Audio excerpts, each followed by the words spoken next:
The first mechanical keyboard I ever purchased and reviewed on this channel was the Azio Retro Classic Compact, a highly curated 75% mechanical keyboard whose typewriter-inspired aesthetic ultimately drew me into the mechanical keyboard hobby. And now, Azio is back with another take on this vintage wireless Bluetooth keyboard, this time with the Retro Classic Prestige, which offers a larger 100% 104 key footprint similar to the Retro Classic Bluetooth, but with upgraded square keycaps and finally hot swap sockets. Immediately, you probably know from looking at this keyboard whether or not it's right for you, because the aesthetic is why you purchase a highly curated keyboard like this. Good looks and functionality right out of the box, but this comes with some compromises. Let's get into it. As I'm making this video, the Retro Classic Prestige is currently in the middle of its Kickstarter campaign, which runs from February 14th to March 14th of 2024. How do I have one? Well, the company sent it to me for review, so keep that in mind. Though, as always, I'll do my best to share my honest thoughts of what's good, as well as some things that I think you should be aware of. The expected retail price of the Prestige is $209 USD, with a Kickstarter price ranging from $149 to $169, depending on if you catch the early bird. This is actually $20 cheaper than the previous Retro Classic Bluetooth at retail, which is pretty sweet. For this, you have the choice of two aesthetics, a light ivory white with a leather plate topper, or a dark ebony black with a stained wood topper. I opted for the ebony. Beginning with the good, the Azio Retro Classic Prestige is a well-built mechanical keyboard. The case is probably my favorite part of the entire design, simply because the gun steel coated aluminum surround, black stained white oak, and even the ABS case bottom all look and feel really premium. A lot of thought has gone into each component, along with the keycaps, to create a turn-of-the-century vintage aesthetic that I think looks really elegant. And the simple white north-facing LEDs visibly illuminate the Gateron Pro V3 switches beneath these shorter-than-normal keycaps, adding a neat modern touch. I think the original circular keycaps on the previous Retro Classic keyboards were neat, but I still like these new square keycaps, and I suspect they'll be more universally well received by first-time buyers. Unfortunately, the previous Retro Classic keyboards used proprietary typelet mechanical keycaps from Kale, and the Prestige uses MX stems, so the older round keycaps aren't compatible with the Prestige. Now on its third generation, the Retro Classic series has evolved into a well-curated package, with little things like the telescoping rear feet making nice replacements to the original slide-in ones that were prone to dislodging when shifting the keyboard around the desk. These allow you to quickly elevate your typing angle from the default 4 degrees to 7 degrees, which I find to be more comfortable given that the keycaps themselves have no sculpting and a very flat profile.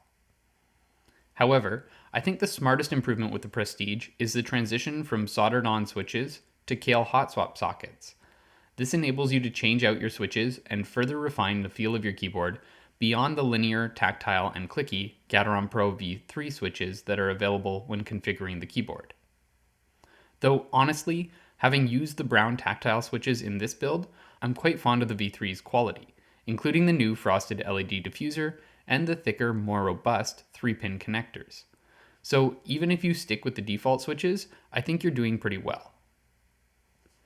Azio's attention to detail extends inside the keyboard as well, where you find an integrated plate design supported by standoffs from the bottom case, a silicone dampener, as well as an IXPE switchpad and pour-on plate foam.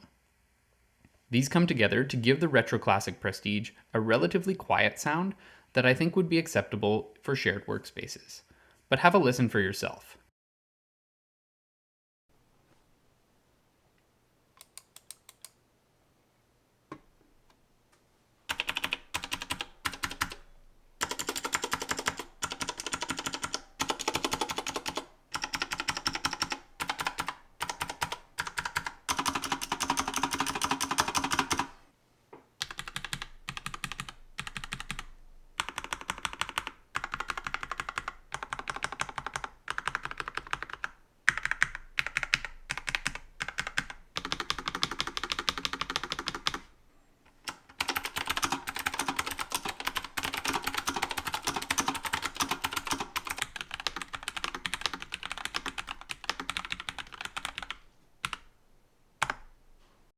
Beyond the quieter and far less clicky and spongy sound of the Prestige compared to the original Compact, I also noticed just how well tuned the plate-mounted stabilizers are.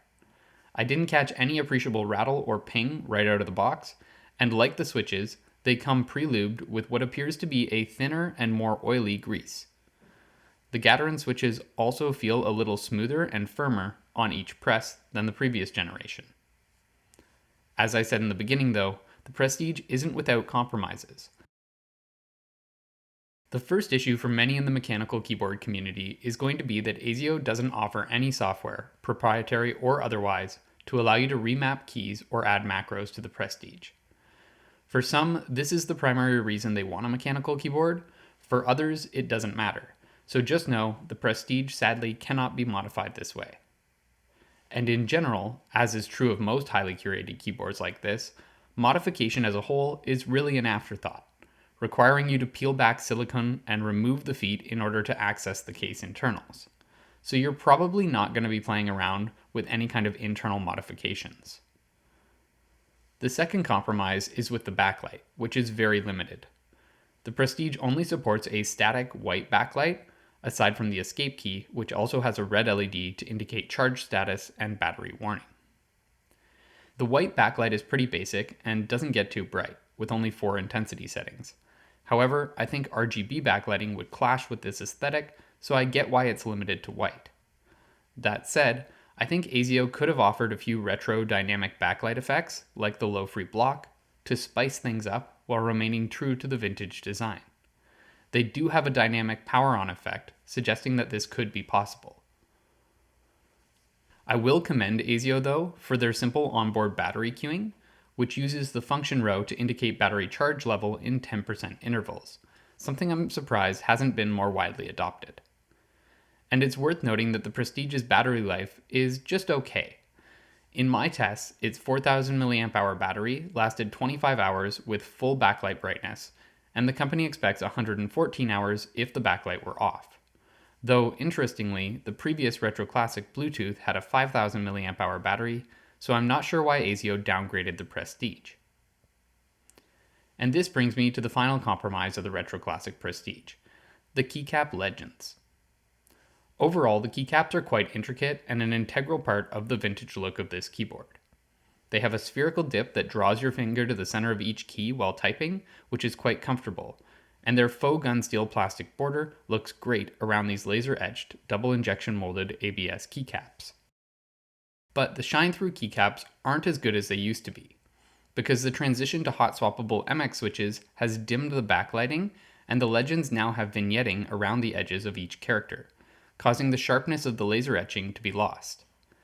This is pretty evident in person, but becomes more noticeable when seeing the Prestige side by side with the original, centrally lit, round keys. There's a lot to like about Azio's Retro Classic Prestige. It's a well-constructed keyboard with an immediately recognizable vintage aesthetic and improvements that I think make it sound and feel a lot nicer than its predecessor.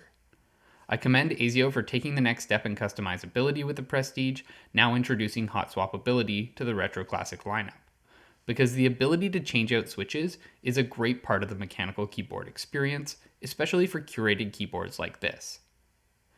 That said, with the next iteration, I would love to see some kind of software to allow for key remapping and macros, preferably QMK or VIA compatibility, but I'd be okay with a proprietary alternative as well.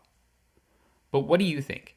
Is the Retro Classic Prestige worthy of some time on your desk, or is there another retro-inspired alternative that you think is more compelling?